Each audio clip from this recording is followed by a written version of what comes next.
আসসালামু আলাইকুম, আমি দিদার। আপনারা দেখছেন নিউজ লজিক 71।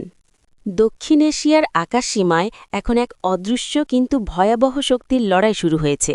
প্রকাশ্যে যুদ্ধ না থাকলেও তলে তলে চলছে এক বিশাল সামরিক প্রস্তুতি। আর এই প্রস্তুতির মূলে রয়েছে ভারত পাকিস্তান উত্তেজনা। মূল সংবাদ। ভারতের মূল চিন্তার কারণ এখন পাকিস্তানের দ্রুত বাড়তে থাকা ক্ষেপণাস্ত্র শক্তি, বিশেষ করে পাকিস্তানের শাহিন-৩ ব্যালিস্টিক ক্ষেপণাস্ত্র।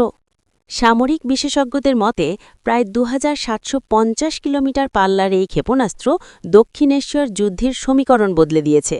শাহিন-৩ ছাড়াও মাঝারি পাল্লার শাহিন-২, গৌরী সিরিজ এবং স্বল্প পাল্লার নাসার ক্ষেপণাস্ত্রের মাধ্যমে ইসলামাবাদ এখন বহুমুখী আক্রমণের সক্ষমতা অর্জন করেছে।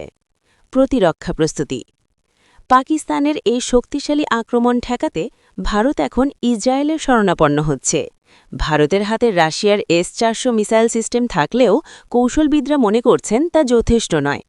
তাই দিল্লির নজর এখন ইসরায়েলের বিশ্বখ্যাত আয়রন ডোম, ডেভিডস স্লিং এবং অ্যারো প্রযুক্তির দিকে।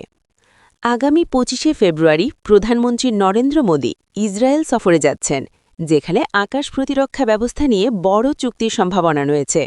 শুধু ক্ষেপণাস্ত্র নয়, লেজার অস্ত্র এবং ড্রোন তৈরির পরিকল্পনাও করছে দুই দেশ। উপসংহার। দক্ষিণ এশিয়ার আকাশে একদিকে চান্ত আলোচনা চলছে, অন্যদিকে পর্দার আড়ালে তৈরি হচ্ছে অভেদ্য ঢাল। ভারত কি পারবে ইসরায়েলি প্রযুক্তিতে পাকিস্তানকে রুখে দিতে? আপনাদের মতামত কমেন্টে জানান। দেশ ও বিদেশের সব খবর সবার আগে পেতে সাবস্ক্রাইব করুন নিউজ লজিক 71। আমি দিদার আজ এখানেই বিদায় নিচ্ছি। ধন্যবাদ।